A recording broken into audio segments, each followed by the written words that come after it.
कथा सरित सागर द्वितीय तरंग वर रुचि यानी पुष्पदंत की कथा।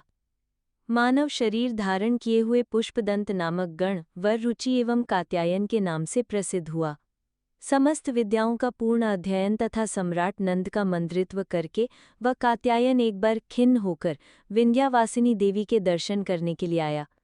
तपस्या से आराधित विंध्यावासिनी देवी ने स्वप्न में वर रुचि को एक आदेश दिया।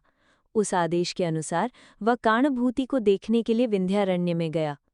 बाघ और वानरों से भरे हुए जल रहित एवं रूखे वृक्षों से व्याप्त उस विंध्यारण्य में उसने अत्यंत ऊंचे और विस्तृत बरगद वृक्ष को देखा। पुष्पदंत ने उस वट वृक्ष के पास सैकड़ों पिशाचों से घिरे हुए साल वृक्ष के समान लंबे काणभूति को देखा। काणभूति ने कात्यायन को देखकर उसके चरण छूकर प्रणाम किया और कुछ समय के उपरांत विश्राम कर लेने पर कात्यायन ने काणभूति से पूछा, हे काणभूति, ऐसे सदाचारी होकर तुम ऐसी घीन गति को कैसे प्राप्त हुए?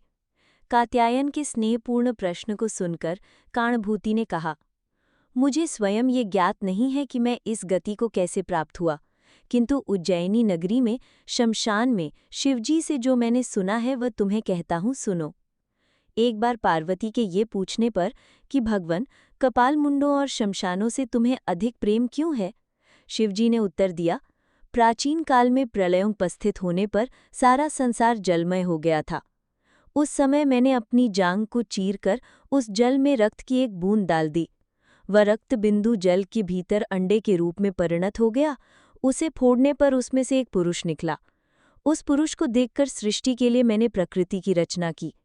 इस प्रकार उन दोनों ने अन्यान्य प्रजापतियों को उत्पन्न किया और उन प्रजापतियों ने अन्य प्रजाओं का उत्पादन किया। इसलिए हे देवी, वह प्रथम पुरुष सबसे पुराना होने के कारण जगत में पितामह के नाम से प्रसिद्ध हुआ। इस प्रकार चर और अचर विश्व का सर्जन कर उस पुरुष को ये दर्प हो गया कि मैंने इतनी बड़ी रचना कर डाली। उसके दर्प में क्रुद्ध होकर मैंने उस पुराण पुरुष का सिर काट डाला। उस हत्या के लिए मुझे पश्चाताप हुआ और तब मैंने ये महान व्रत धारण किया कि सर्वदा कपाल धारण करूंगा और शमशान में निवास करूंगा। हे देवी, दूसरी बात ये भी है कि ये कपाल रूपी समस्त संसार सदा मेरे हाथ में रहता है। पहले कहा हुआ अंडा और ये कपाल दोनों ही आकाश और पृथ्वी कहे जाते हैं। शिवजी के इस प्रकार कहने पर फिर मैं भी कौतूहल से सुनूंगा ऐसा सोच ही रहा था कि पार्वती ने पुनः शंकर जी से कहा, वह पुष्पदंत गण कितने दिनों में लौटकर हमारे पास आवेगा? पार्वती का ये प्रश्न सुनकर महादेव ने मुझे लक्ष्य करके कहा, यहाँ कुबेर का अनुचर जो ये पिशाच दिख रहा है उसका मित्र स्थूल शिरा नामक राक्षस है। कुबेर ने उस यक्ष को इस पापी राक्षस की संगति में देखकर शाप दिया कि तू विंध्यारण्य में पिशाच बनेगा। इसके बड़े भाई दीर्घजंग ने जब कुबेर के चरणों में पड़कर शाप के अंत करने की प्रार्थना की तो कुबेर ने कहा, शाप से पृथ्वी पर अवतरित पुष्पदंत गण द्वारा जब ये महाकथा सुनेगा और इसी प्रकार शाप से मनुष्यता का प्राप्त कर माल्यवान को समस्त कथा प्रदान करेगा, तब उन दोनों शाप मुक्त गणों के साथ इस काणभूति का भी शाप मोचन होगा। इस प्रकार कुबेर ने शाप का अंत किया।